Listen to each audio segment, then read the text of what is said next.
주님이 제가 간절히 소망하는 거 있습니다.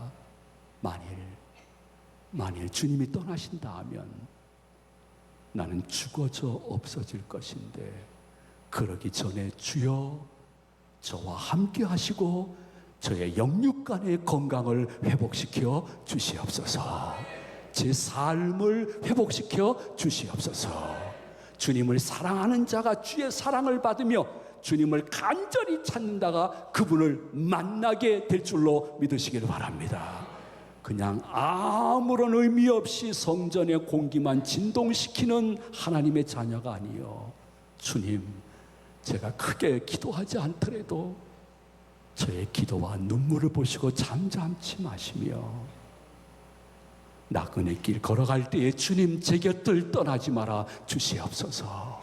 특별히 저의 영육간의 건강과 삶을 회복시켜 주시는 은혜의 만지심이 있는 예배 시간, 이 시간 되게 하여 주시옵소서.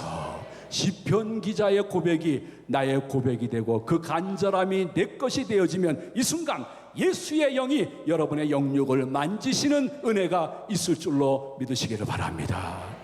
동시에 너무 반복적으로 고통을 당했던 시편 기자는 시편 51편 11절 이하에 이렇게까지 모여서 기도하고 있습니다. 우리 한번 다 같이 봉독하도록 합니다. 나를 주 앞에서 쫓아내지 마시며 주의 성령을 내게서 거두지 마소서. 주의 구원의 즐거움을 내게 회복시켜 주시고 자원하는 심령을 주사 나를 붙드소서. 아멘. 여러분도 한번 그렇게 지금 기도하셔야 됩니다. 주님, 저를 쫓아내지 말아 주시옵소서. 성령을 내게서 거두게 되면 악령이 들어올 것인데, 나의 옛사람이 들어올 것인데, 주여, 그럼에도 불구하고 내 안팎에 성령을 거두지 말아 주시옵소서. 제발 간구하오니 내가 예수 그리스도를 처음 구주로 영접했을 때 그 구원의 감격을 회복시켜 주시옵시고 자원하는 심정으로 예배드리고 봉사하게 하여 주시옵소서. 이렇게 기도하는 자들을 찾으시는 하나님이신데, 하나님의 영이 이렇게 기도하는 분들을 두루 각 교회에서 찾으시다가 우리 제2교회에 오셔서 보시면서 여기에 많구만 하면서 주님이 여러분들을 품어주시고 성령이 떠나지 아니하시고 구원의 기쁨과 감사를 허락해 주시고 여러분들에게 자원하는 신앙으로 바뀌어주시는 은혜가 갈망하는 사람의 앞으로 이후에 됐다는 것이 아니라 이 예배 시간에 성령의 은혜로 임재하는 축복을 받으시는 성도들이 이 가운데 분명히 계실 줄로 믿습니다. 여러분이 한 가지 기억해야 될 것은, 우리가 어떠한 수술을 받든지 간에 작고 큰 수술의 상처는 나를 괴롭히지만은 때가 되면 아물어지고 깨끗해집니다. 우리의 신앙의 상처나 삶의 상처도 하나님의 때가 되면 우리의 모습을 보시고 그분이 아물게 하시고 회복의 은혜로 지금까지 에벤에셀로 여기까지 이끄신 것입니다. 이것을 알았던 이사야 기자는 우리가 읽은 본문 말씀에서 굉장히 중요한 선포를 바벨론 포로 중에 있는 백성들에게 하고 있습니다. 먼저 여러분들이 17절 상반절을 우리 한번 다 같이 봉독하도록 합니다. 예루살렘이여 깰지어다 일어설지어다. 아멘. 이게 무슨 말인지 아십니까? 이사야 선지자는 하나님의 때를 볼 수 있는 예민한 영적인 감각이 있었습니다. 선민이 바벨론의 포로가 되어서 오랫동안 고역과 노예 생활하면서 힘들어했지만은 가만히 하나님의 심령을 보니까 그 진노 중에 이스라엘 백성들이 교훈을 깨닫고 돌이키는 모습을 보면서 회복의 때를 준비하신 하나님을 이사야는 안 것입니다. 그래서 선포하는 것입니다. 예루살렘이여, 선민들이여, 깰지어다, 깰지어다, 일어설지어다. 무슨 말이에요? 너희들에게 임한 하나님의 진노가 끝나가고 있다. 그리고 너희들이 이미 그분을 통해서, 포로 생활을 통해서 큰 교훈을 받고 주님께로 돌아가려는 모습이 보여지고 있다. 봐라, 봐라. 하나님의 진노의 그릇이 다 깨끗이 비어가고 있는 때를 보고 있으니 고국으로 돌아갈 준비를 하라고 회복의 때를 선포하고 있습니다. 그 증거가 17절 하반절에 기록되어 있습니다. 우리 다 같이 봉독합니다. 내가 이미 비틀걸음치게 하는 큰 잔을 마셔 다 비었도다. 아멘. 무슨 말일까요? 하나님은 때로는 징계하시기도 하지만은 그 대상자가 교훈을 잘 받고 회개하면 회복의 때를 정하시는 때의 주권적인 권세가 있는 여호와 하나님이라는 것입니다. 그래서 전도서 3장 1절에 하나님이 이런 때를 말씀하고 있습니다. 우리 다 같이 봉독합니다. 범사에 기한이 있고 천하만사가 다 때가 있나니 날 때가 있고 죽을 때가 있으며 심을 때가 있고 심은 것을 뽑을 때가 있으며. 저는 주의 종으로서 여러분들에게 제 능력으로 말씀드리는 것이 아닙니다. 보혜사 성령의 은혜로 여러분들에게 선포하오니 여러분들 가운데 하나님의 징계와 채찍을 맞았지만은 그걸 통해서 남몰래 누구에게도 말하지 않았지만은 나 혼자 마음속에 교훈을 깨닫고 주님 곁으로 다시 돌아가려고 작정하는 성도들에게 하나님이 회복의 때를 정하신 줄로 믿으시기를 바랍니다. 이 시간이 회복의 때가 될 수 있으며 이 시간에 여러분의 영육의 상처를 치유하시고 새롭게 일어날 수 있도록 역사하실 여호와 하나님을 찬양할 수 있는 우리 제가족들과 시청자들 되시기를 축원해 드립니다. 우리가 마음속에 한 가지 기억해야 될 것은 민족적으로나 교회적, 가정적으로 제일 비참하고 처절한 징계는 무엇이냐 하면 지도자가 없는 것입니다. 지도자가 없다는 것은 암울한 미래만 볼 수밖에 없는, 불안하고 초조할 수밖에 없는, 바벨론의 포로로 잡혀가 시간이 지남으로 말미암아 민족적으로, 정치적으로, 신앙적으로 인도할 지도자가 없음이 그들에게 아픔이 계속 가중되는 역사였음을 18절은 말씀하고 있습니다. 우리가 다 같이 18절을 봉독하도록 합니다. 내가 낳은 모든 아들 중에 그 손으로 너를 인도할 자가 없고 내가 양육한 모든 아들 중에 그 손으로 너를 이끌 자가 없도다.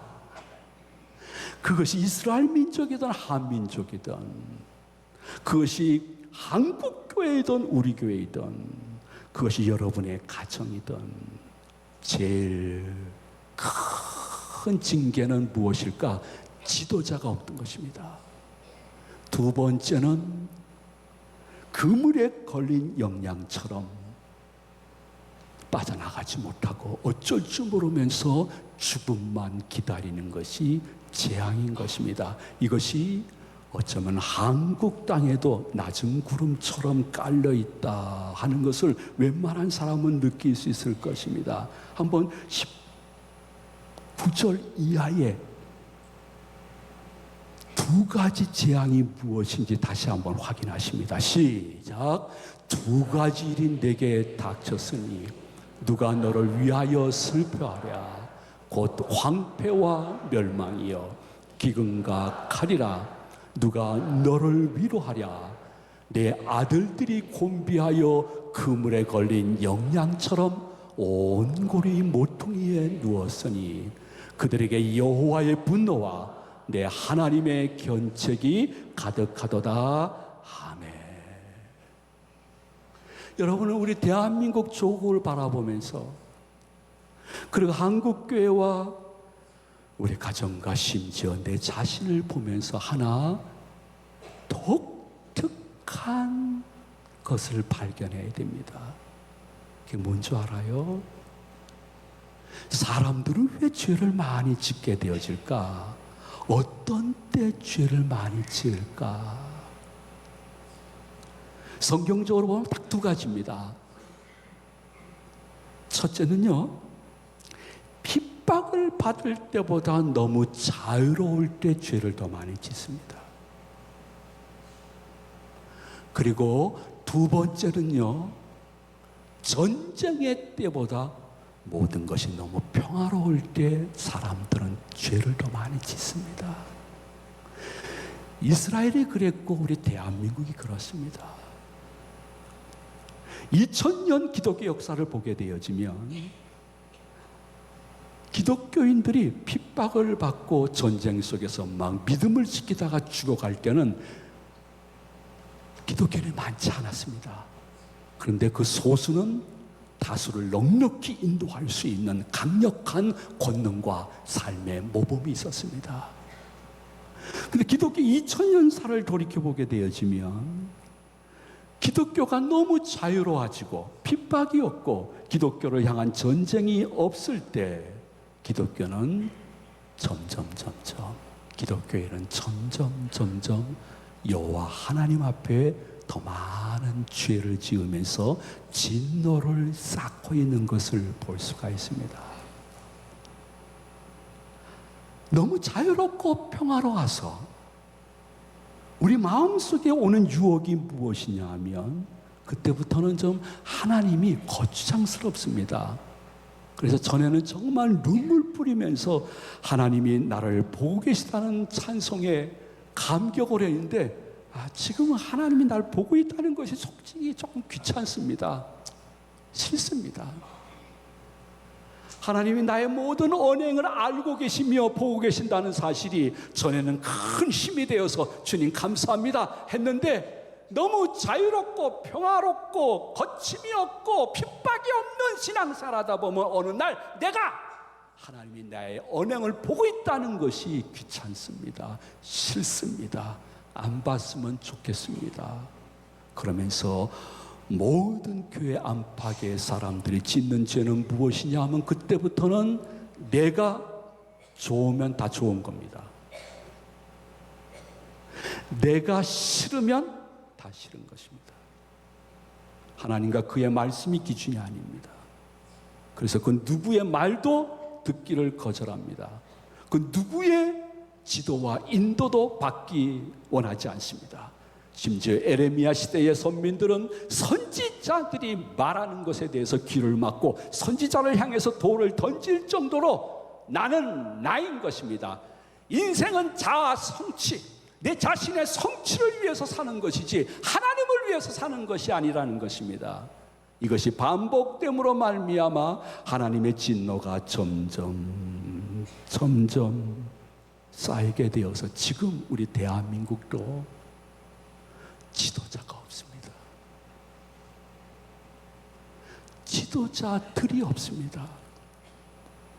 어쩌면 지도자가 없을 수도 있고 지도자를 인정하지 않는 분위기일 수도 있을 것입니다. 우리 대한민국은 전 세계에서 유일하게 분단 국가이기 때문에 좌우 이념은 종교를 초월해서 그 위에 앉아 있습니다.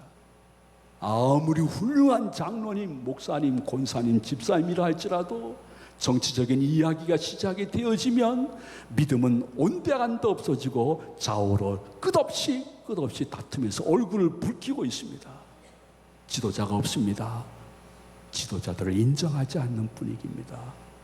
그러자 지도자가 없음으로 말미암아 모두 다 생각하는 것이 내가 좋으면 좋은 겁니다. 내 편이 아니면 다 나쁜 것입니다. 나쁜 사람입니다. 이러한 모든 흐름이 우리 한국의 정치, 경제, 군사, 심지어 교육 분야에도 임했고, 예술, 체육, 문화, 주요 종교, 심지어 인터넷 세계에도 퍼져서 하나님보다 내가 우상이 되어지는 이 모습을 아버지 하나님이 보시면서, 저는 솔직히 고백할까요? 우리나라 아직까지 이만큼 생존하는 것도 나는 하나님의 은혜라고 생각합니다.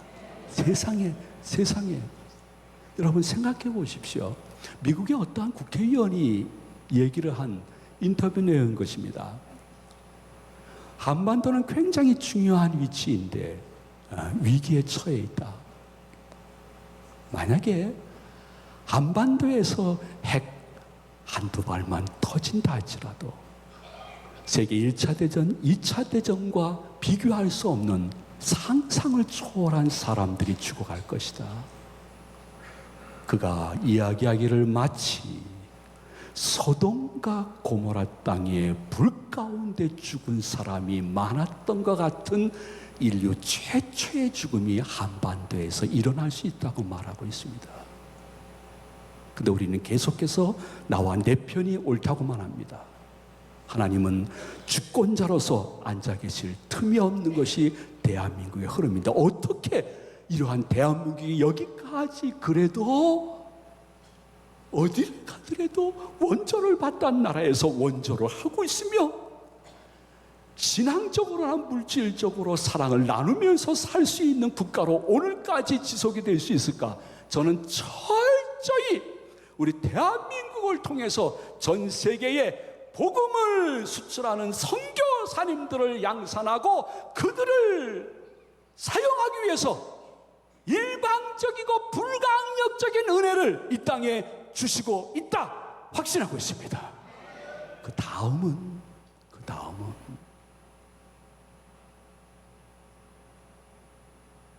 내가 아니라 할지라도 불로 멸망할 소돔과 고모라 땅의 의인 10명처럼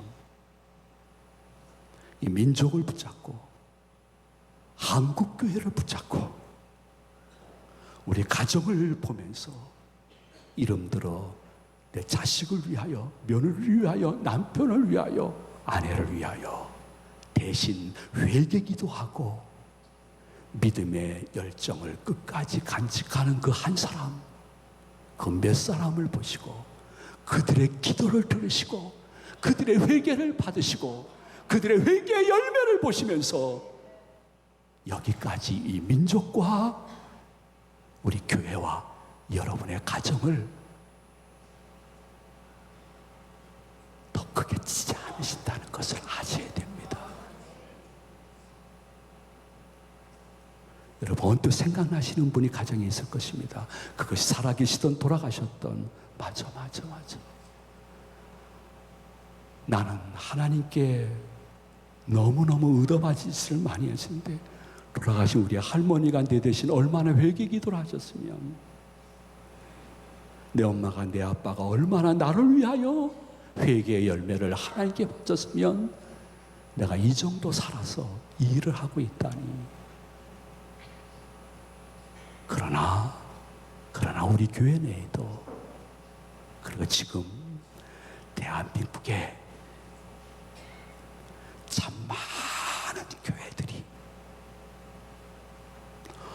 오늘 대표기도한 장로님의 기도처럼 대신 자신이 죄인인 양 민족과 가정을 위해서 회개하는 분들이 계시기 때문에 그들의 기도 소리를 외면치 못하시고 하나님이 다시 한번 진노를 연기하시는 은혜를 영적인 눈으로 볼 수 있는 여러분의 삶이 되어지기를 소망을 드립니다.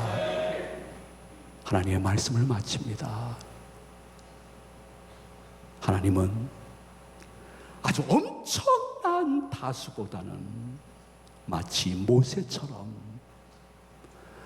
이 민족, 이 가정을 위해서 제가 대신 죽을게요.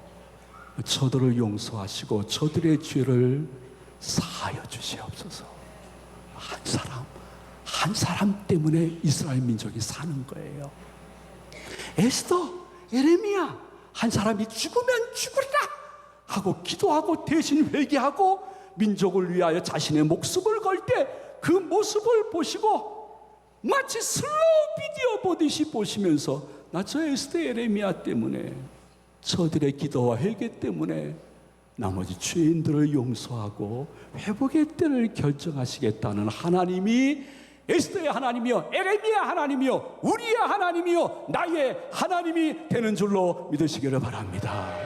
그러므로 내 자신이든지 그 누구의 기도의 은혜와 회개의 은혜로 여기까지 온 우리들이 모든 것은 때가 있다고 했는데 아버지 하나님, 진노의 잔이 완전히 비워지고 회복의 은혜가 있기를 소망하면서 이사야도 이렇게 고백하고 있습니다.